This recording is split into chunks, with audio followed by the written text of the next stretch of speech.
पुरानी किताबों और स्याही की हल्की सी खुशबू उस छोटी सी किताबों की दुकान में फैली रहती थी, मानो हर कोना एक अनकहे राज को छुपाए बैठा हो। पन्ने दिल के नाम की यह दुकान सिर्फ एमा का रोजगार नहीं थी, यह उसकी शांति का ठिकाना थी। एक बरसाती गुरुवार को वह आया, भीगा हुआ, हवा से बिखरे बाल और एक अजीब सा सुकून लिए हुए। दरवाजे पर खड़ा होकर उसने अपनी आंखों से दुकान का जायजा लिया, जैसे वह किसी खास चीज की तलाश में हो।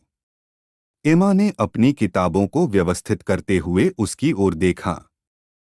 कुछ खास ढूंढ रहे हैं? उसने विनम्रता से पूछा। वह पलटा, उसकी हरी आंखें सीधे एमा की आंखों में जा टिकीं। शायद कुछ ऐसा जो अधूरा हो, उसके शब्दों में एक पहेली छुपी थी। एमा ने बस मुस्कुराकर सिर हिला दिया। ऐसी तो बहुत सारी किताबें हैं यहाँ। आप बताइए, मदद कर सकती हूँ। आने वाले हफ्तों में वह दुकान में बार बार आने लगा। उसने अपना नाम जूलियन बताया। वह हमेशा ऐसी किताबें खरीदता जिनमें पन्ने मुड़े हुए होते या जिनके किनारों पर किसी ने हाथ से कुछ लिखा होता। एमा उसकी यह अजीब आदत देखती रही, लेकिन पूछने की हिम्मत नहीं जुटा पाई। एमा ने अचरज से उसकी ओर देखा, जैसे ऐसे प्रेमी जो एक दूसरे तक वापस नहीं पहुंच सके। जूलियन ने हल्की मुस्कान दी। या फिर ऐसी कहानियां जो कभी शुरू ही नहीं हो पाईं। उसकी आवाज में ऐसा दर्द था जो एमा के अपने दिल के किसी गहरे हिस्से से मेल खाता था। वह पूछना चाहती थी कि वह ऐसा क्यों कह रहा है, लेकिन वह पल जल्दी ही बीत गया। धीरे धीरे एमा और जूलियन के बीच बातें बढ़ने लगीं। एमा ने उसे अपने सपनों के बारे में बताया, एक लेखक बनने के सपने, और वह अधूरी पांडुलिपि जो उसके अपार्टमेंट में धूल खा रही थी। जूलियन ने उसे ध्यान से सुना और हमेशा उसे प्रोत्साहित किया। तुम्हें इसे पूरा करना चाहिए, उसने एक दिन कहा, और एक चमड़े से बंधी डायरी उसकी ओर बढ़ा दी। भले ही सिर्फ अपने लिए। जूलियन की इस बात से प्रेरित होकर एमा ने फिर से लिखना शुरू किया। वह अपने शब्दों में दो आत्माओं की कहानी लिख रही थी जो मिलना चाहती थीं, लेकिन किस्मत ने उन्हें अलग कर दिया।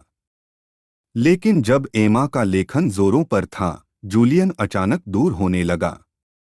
वह दुकान में कम ही आता, और जब आता तो उसकी मुस्कान में उदासी साफ झलकती। फिर एक दिन वह बिना कुछ कहे चला गया। एमा को तब एहसास हुआ कि उसने कभी उससे यह भी नहीं पूछा कि वह कहाँ रहता है। कुछ हफ्तों बाद जब एमा ने अपनी कहानी पूरी की, उसने वह पत्र देखा जो जूलियन ने उसी डायरी में रखा था। एमा, मैं अधूरी प्रेम कहानियों पर विश्वास करता हूं, क्योंकि मैंने एक जी है। जिस दिन मैं तुम्हारी दुकान में आया, मैं किताबें नहीं ढूंढ रहा था।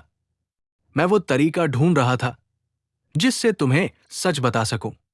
हम पहली बार वर्षों पहले मिले थे, एक और किताबों की दुकान में। एक ऐसे दिन जो इस बरसाती गुरुवार जैसा ही था, लेकिन जिंदगी ने हमें अलग कर दिया इससे पहले कि हम कुछ शुरू कर पाते। मुझे नहीं लगा था कि तुम मुझे पहचानोगी, लेकिन मैं फिर भी तुम्हारे पास आना चाहता था। तुम्हें अपने सपने को फिर से जीते हुए देखना मेरे लिए प्रेरणा था।